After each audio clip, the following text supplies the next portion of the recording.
There were suggestions that there were improvements last week, despite the defeat by Arsenal. There were certainly signs that there were improvements this week in this performance at times against Fulham. Are there signs that things are moving in the right direction under Amorim?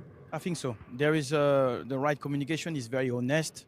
He says what he sees, and I like the kind of clear vision that he's got. He's got a clear vision. Yes, they are in a process, so things not going to be understood by everybody. There is mistakes going to be made and all that. So I like this process. He still have young players, especially the forward position. Last year it was a bit of difficulty to manage that because you have to teach them and at the same time you have to show confidence. Now I think we saw there is like links coming. You know, it's strength coming. There is courage in taking certain type of position, but yes, they're still lacking that dominance in midfield. That's why I think you'll be highlighted that. There is elements where the position of the striker is going to be very decisive. I think we will need to play in a way where the two playmakers are a bit narrow. They can give a bit more creativity or whatever, but they need to really like be together in all the moment of the game. This is why I think he's unhappy. Sometimes they slow down the kind of like speed and get exposed because teams are fit as well. They are committed as well. And they need to really put them at a level where they're struggling physically or whatever. And that's not the case. So that's why he's not happy. That's why he's frustrated. And he thinks that they can do better. So yes, they score a goal, but that's not enough. Man United need to do more and to upset and to score a second goal and third goal. And this is the situation they are in. I think in a way, I like what he's trying to improve or try to address, and then I think it's coming. It was quite a big topic of conversation last season that Amorim actually wanted to come in the summer. He didn't want to come in mid-season. He's now had a transfer window. It's now much more looking like his group of players, and we're not at the end of that transfer window yet. Is this almost a clean slate for him, the start of this season, or are we still judging him on what went on last season as well? I think it's a clean slate. You know, like you said, he come in halfway through the season and it wasn't when he wanted to come in. He's had a summer transfer window. Obviously, there's still time to do a few more dealings. Maybe they will, maybe they won't.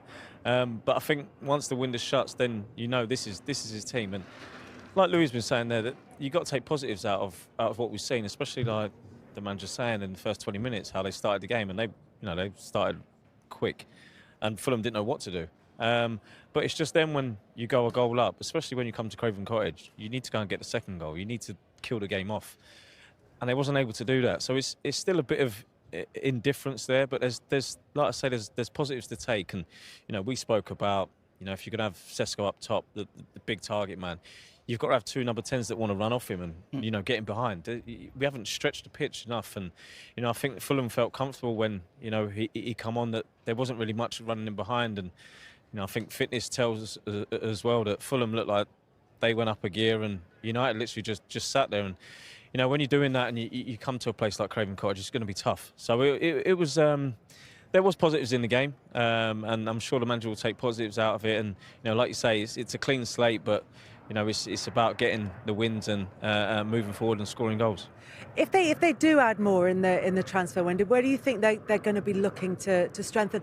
Obviously, the goalkeeper situation needs to be sorted out, but do they need to strengthen in midfield, for example, as well? I think so. This is why I think they've been in the transfer market looking for some Brighton player, just to mention. They need power. They need people who are able to take on the ball, maybe suck the opposition, whatever, like technically, but physically as well. There is moments in the game where you need that. You really need that aggression, but at the same time, that confidence to actually drive on and show that you are dominant. I don't think that we have that at the moment.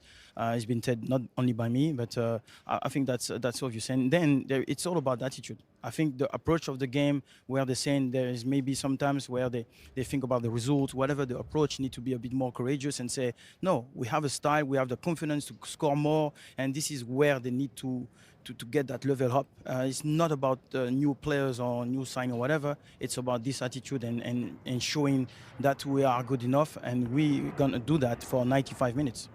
Louis said a Brighton player. Would Baleba or someone like him be the answer for Manchester United? I think you do need someone else in that midfield. You know, I think Casemiro was in there today. Brunofernandes was in there, and then, you know, when it was changed, it was Brunofernandes and Mason Mount. And, Alex Iwobi was picking up pockets of space that they couldn't track, and there was midfield runners that were running off where you need a midfielder if the centre backs are picking up the Fulham forwards, then you've got to track midfielders there, and it just looked like there was spaces opening up. Whether it's a mentality thing that you've got to pass that on and talk to each other and help each other out, but I think there's going to be some more movement in this transfer window, and I think Man United do need a midfielder that can play as well as defend, can get up and down the pitch, and if it's that player from Brighton, then possibly he might be the answer. And at the same time, you just like to look at what Amorim has said about the frustration of Brunofernandes. We've seen it.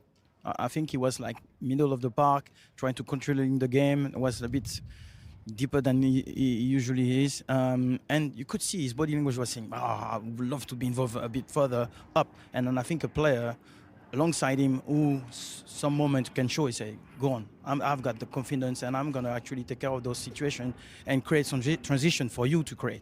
And at the moment, that's not the case. Louis, tell me a bit more about the integration of Šeško. You've both mentioned him. You both mentioned how Manchester United are going to need to adapt to that and what he's going to need. How much of it is about him learning how to play with that team, them learning how to provide for him? Because 25 minutes against Arsenal, 37 minutes today, it's hard to adapt to him if he's not playing.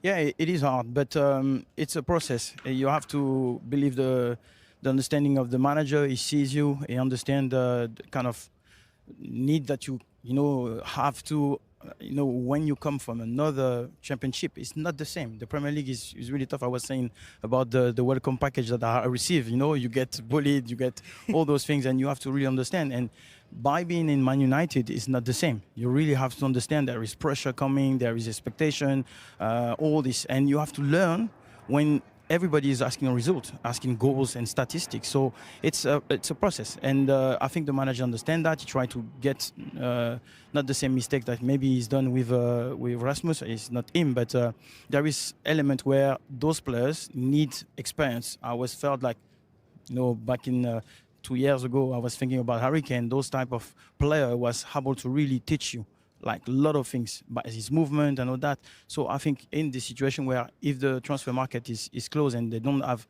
another addition up the field, I think he has to go with a few games like this where he's brought in, put confidence, he has some nice touches. I really feel like he can create a partnership with those two playmakers just behind him. I think he needs to be closer, and then I think we will see chances. And as you said, it doesn't look like it's worked out with Rasmus Højlund, not involved in the squad today.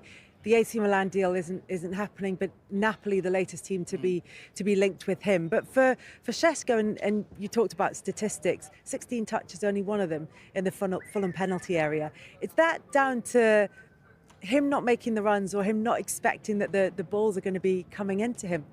A combination? I think it is a combination. He's only been in there a couple of weeks, so he's got to learn a new team, a new style of play, I think, because it would have been different to the club he was at before. Ruben Amorim's going to expect a lot, and like Louis said, when you join a club like Manchester United, there's so much expectation, there's so much noise outside. It's starting to learn what players do, the runs that they do, and it's a formation where if you're the target man, you're going to need runners off you. And we said that. We said we need the number 10s to be either running behind or getting round him. I think at the time when he come on in the game as well, Man United were on the back foot, and Fulham was starting to grow more and more into the game. So it was difficult, it was tough, but everybody's seen what he can do, everyone's seen what he can produce. It's just learning more in training, getting to know the players even more, and then showing his capabilities and his abilities on the pitch.